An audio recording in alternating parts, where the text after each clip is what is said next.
It was a Tuesday morning at Union Station in Toronto, and my husband kissed me on the cheek like he always did. Warm, familiar, the kind of kiss you stop noticing after 11 years of marriage. "You sure you don't want me to drive you all the way?" he asked, holding a paper cup out toward me. "It's fine," I said. "The train's easier." He smiled. "I got you a tea. Chamomile, you always sleep better on long rides." I took it without thinking. That's the thing nobody tells you about a long marriage. Trust becomes automatic. You stop questioning the small gestures. The tea was warm. It tasted fine. I kissed him again, found my seat, and watched Toronto disappear through the window. I never made it to my mother's house in Halifax. My name is Tessa. I'm 31 years old, and at the time all of this happened, I had been married for 11 years to a man I genuinely believed was the most steady, dependable person I had ever known. We met in our early 20s at a mutual friend's housewarming in Mississauga. He was calm where I was anxious, organized where I was scattered. My mother liked him immediately. My younger sister thought he was boring. I thought he was safe. We bought a small house in Oakville. I worked as a dental hygienist. He ran the operations side of a mid-sized logistics company his father had started years ago. We weren't wealthy, but we were comfortable. 2 cars, a mortgage we could manage, a kitchen we'd renovated ourselves over one chaotic long weekend in October. We didn't have children. That was a conversation we'd had early and revisited often, always landing in the same place. Not yet, maybe later. We're not ready. What I didn't know, what I had no idea about, was that the logistics company had been bleeding money for almost 3 years. And what I also didn't know, because my sister had tried to tell me and I had not listened, was that my husband had not been faithful to me for most of our marriage. My sister's name is Kelsey. She's 4 years younger than me, sharp in a way that sometimes felt like cruelty when we were teenagers, but that I've come to understand as just honesty. She came to visit me in Oakville about 8 months before the train, and over a bottle of wine she told me she had seen my husband downtown, on King Street, with a woman. They were close in a way that wasn't friendly. She was certain. I told her she was wrong. I told her she'd always had a problem with him, that she'd been looking for something bad since the beginning, that not every man standing near a woman is having an affair. We argued. She cried. I asked her to leave, and she did, and for weeks afterward, the silence between us was hard and thick. I chose him over her. I didn't even hesitate. That is the thing I have the hardest time forgiving myself for. The tea was chamomile, like he said. I remember the smell of it. Gentle, almost medicinal. I drank about half of it in the first hour, watching the farmland outside Hamilton blur past. I felt calm, sleepy in a pleasant way. Then not so pleasant. My thoughts started to feel like they were wrapped in something heavy. I remember looking at my phone and not being able to remember why I'd picked it up. I remember the woman across the aisle asking if I was all right, and I think I nodded, but I'm not sure. I remember the lights in the train car feeling too bright and then not being able to remember where I was going. By the time we pulled into a station, I didn't know which one. I couldn't remember my last name. I sat there for a long time after the train stopped. A Via Rail employee named Patrice found me still in my seat when she came through to clean the car at the end of the line. I was in Truro, Nova Scotia, close to my mother's destination, but not the right stop. I had my bag. I had a jacket. My phone was locked and I couldn't remember the passcode. My wallet had $40 in cash and a health card with my full name on it. It was the health card that saved me. Patrice brought me to the station supervisor's office, and when she read my name off the card, I felt something, not recognition exactly, but the beginning of one. Like hearing a word in a language you used to speak. She called Nova Scotia 211 and they sent someone from a local support organization within the hour. Her name was Donna. She sat across from me in a small office and she didn't rush me. She handed me a glass of water. She asked me what I did remember. I remembered the tea. While I sat in Truro not knowing my own middle name, my husband was back in Oakville telling his family that I had called him from the train in a panic, sounded confused, and that he was very worried. He had already called my mother, who had not heard from me and was growing frightened. He told her he was doing everything he could. What he was actually doing was meeting with a lawyer. We found this out later through phone records. He had an appointment with an estate lawyer, not a divorce lawyer, not a family lawyer, an estate lawyer, for the afternoon of the same day I left on the train. The subject of the appointment, according to the lawyer's own notes that eventually became evidence, was the process by which a spouse could be declared legally incapable of managing their own financial affairs. My husband had been researching this for months. Our house was in both our names, but we had a joint investment account that I had inherited from my grandmother. Not a huge amount, a little over $200,000, the result of her careful saving over 80 years of a modest life in New Brunswick. He had no legal right to it on his own, but if I were declared incapable, if there were a legal guardian appointed, if I had shown up to my mother's in a state of severe cognitive impairment with no explanation, things might have moved differently. The problem was the health card. The problem was Patrice and Donna, and the fact that by the next morning, after sleep and time and whatever had been in that tea beginning to clear, I had remembered enough to call a number I knew by heart. I called my sister. Kelsey answered on the second ring. It was early, just past 7, and I could hear her moving around her apartment in Hamilton, the familiar clatter of her making coffee. "Kels," I said. My voice came out wrong, thin and careful, like I was walking on ice. "I need you to come get me." There was a pause. Then, "Where are you?" "Truro." Another pause. "Nova Scotia, Truro?" "Yes." She didn't ask how. She didn't ask why. She said, "I'm looking at flights right now. Don't move." That is the thing about sisters. You could not believe them for 8 months, and they will still come. She was there by early afternoon. She walked into the support center, and when she saw me, I could tell she wanted to cry, but she didn't, because she knew that would make me cry and she needed me steady. She just sat down beside me and took my hand and said, "Okay, tell me everything." So I did. Kelsey is not a lawyer. She's a project manager for a construction firm in Hamilton, practical and methodical in a way that I have always envied. But she knew how to make a plan, and she knew who to call. She called her friend Margot, who was a paralegal in Toronto and who knew a family law lawyer named Christine. Kelsey explained the situation on the phone in the parking lot while I sat inside with Donna, and then she came back in and said Christine wanted to speak with me as soon as possible. The first thing Christine told me, calmly, without drama, and that particular tone of a person who has seen worse and is helping you see it too, was that I should not go home. I should not contact my husband to tell him I was all right. I should not post anything on social media. I should let him believe, for now, that he didn't know where I was. "He made a plan," she said over the phone, "so we need to make a better one." Donna helped me access my health records through Service Nova Scotia. The attending nurse from the previous night had already noted my presentation, confusion, disorientation, impaired memory, and had recommended blood work, which I'd been too scattered to follow through on. Kelsey drove me to the Colchester East Hants Health Center, where a doctor drew blood and sent it to the lab. The toxicology results came back 48 hours later. Lorazepam, a significant dose, more than would be prescribed for anxiety, more than would be present from a single over-the-counter anything. The kind of dose that, in a woman my size, would cause exactly what I had experienced: rapid sedation, severe memory impairment, disorientation lasting hours. Lorazepam is a controlled substance in Canada. You need a prescription to obtain it. My husband had no prescription on file. We confirmed that through his family physician once we had a lawyer involved and a formal complaint filed with the RCMP.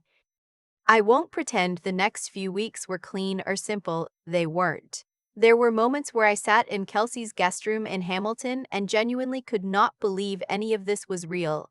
Not because it was too dramatic, but because it was too ordinary.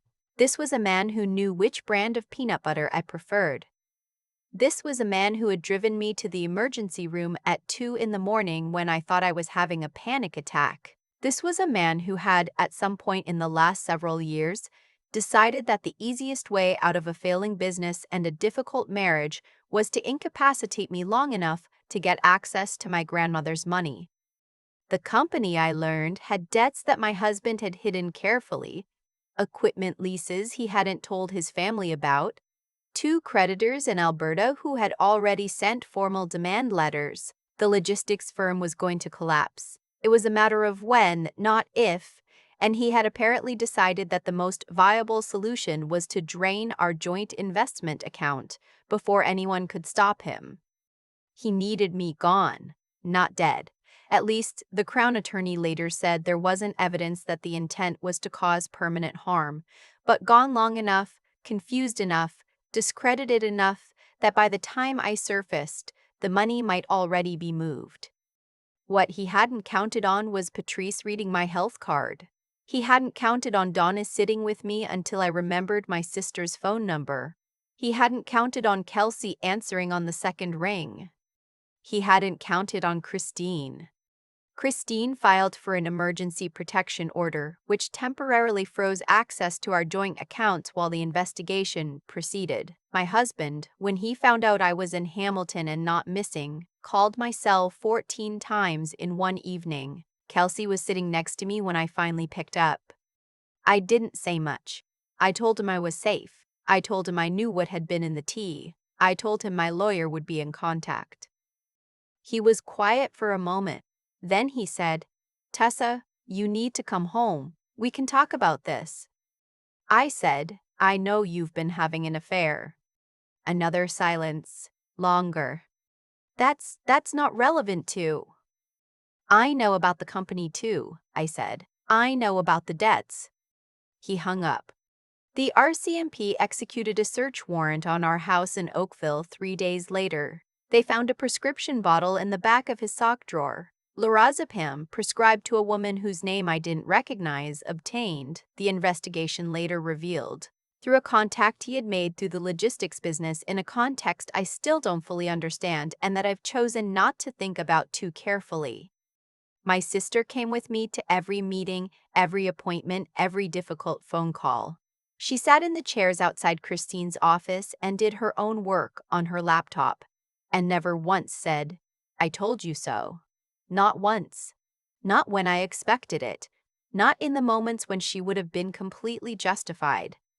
I asked her about it eventually, somewhere around month 2, when we were sitting in her kitchen eating takeout Thai food on a Wednesday night like it was normal. "Why haven't you said it?" I asked. She looked at me. "Said what?" "You know what?" She was quiet for a minute, turning a container of pad thai in her hands. Then she said, "Because you know. And because saying it doesn't actually help you now. And because," she paused, "because I know why you didn't believe me. I know it wasn't because you were stupid. I know it's because you loved him, and I was the little sister who'd never really liked him, and those two things together made it easy to dismiss me. I get it. I really do get it." I cried a lot that night. I'm not ashamed of that. The court process took the better part of a year. I won't walk through all of it. The procedural parts were tedious, and the emotional parts were private in ways I'm still not ready to fully share. What I will say is this. My husband pleaded guilty to criminal administration of a noxious substance under the Criminal Code of Canada. He received a conditional sentence, which I know is not what everyone would consider adequate, and I have complicated feelings about that myself. He also agreed, as part of the civil settlement, to relinquish any claim to the joint investment account, which was returned to me in full. The logistics company was placed into receivership the following spring. His affair, which had been ongoing for nearly 4 years with a colleague at the firm, ended around the same time as the firm did. I heard this through a mutual friend and felt almost nothing, which surprised me and then didn't. I sold the house in Oakville. It took 4 months and was significantly more stressful than any television show about real estate has ever made it look. I cleared enough to pay off my portion of the mortgage and have something left over. I moved into a rental apartment in Waterloo, near where I'd done my dental hygiene training years ago, where I didn't know many people and where that felt like a relief rather than a problem. My mother asked me, about 6 months after everything had come out, whether I blamed myself for not seeing it. We were sitting in her kitchen in Halifax. I'd finally made the trip I'd been trying to make when all of this started, and she asked the question carefully, like she wasn't sure I was ready for it. I thought about it for a while before I answered. I said I blame myself for not listening to Kelsey, not for being deceived, because deception is the deceiver's responsibility, not the deceived person's, but for choosing comfort over truth when my sister came to me with something difficult and real. That is the thing I carry, not his betrayal, but my own failure to be the kind of person who could hear something hard and sit with it honestly instead of pushing it away.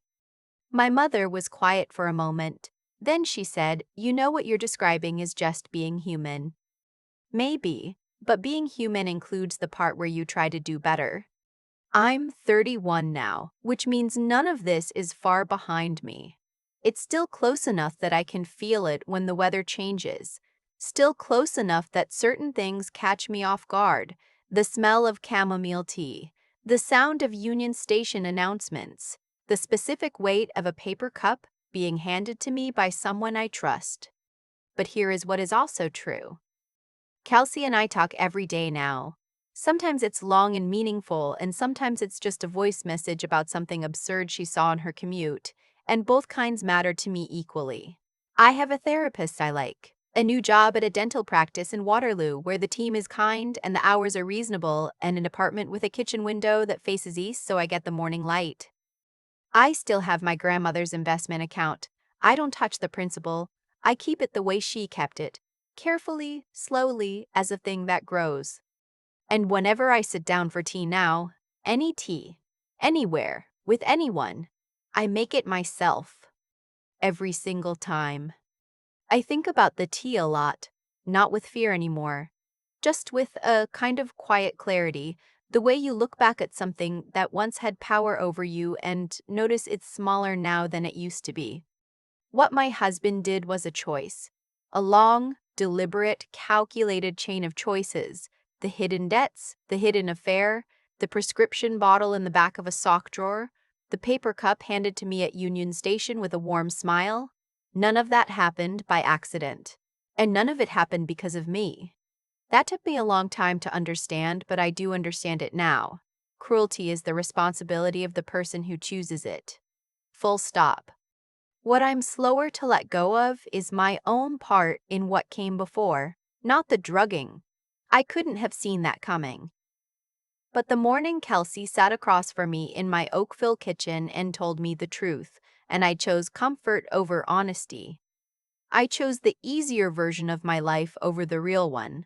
That is where my own failure lives, and I don't think pretending otherwise would serve me or anyone else.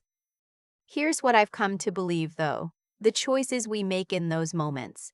The small, quiet ones, the ones where we decide whether to face something or look away. Those choices shape everything that comes after. I looked away. And the cost of that was high. Not because the universe was punishing me, but because reality doesn't stop being real just because we've decided not to look at it. Donna didn't know me. She was a stranger in a small office in Truro who sat with me while I tried to remember my own middle name. She could have done the minimum and moved on. She didn't. That kind of basic human decency, the willingness to stay, to be present with someone else's difficulty. That is what I think of when people talk about being a good person. Not grand gestures, just staying when you could leave. Kelsey answered on the second ring, and then she booked a flight and didn't say "I told you so" once in the months that followed. That took a kind of strength that I don't think gets talked about enough. The strength to set your own hurt aside and just show up for someone who didn't show up for you when it mattered. I want to be more like that. I'm working on it. And Christine, methodical, calm, never dramatic, taught me that knowing your rights and using them clearly is its own form of courage. You don't have to be loud to be powerful. You just have to be clear and prepared and unwilling to be moved. I'm 31.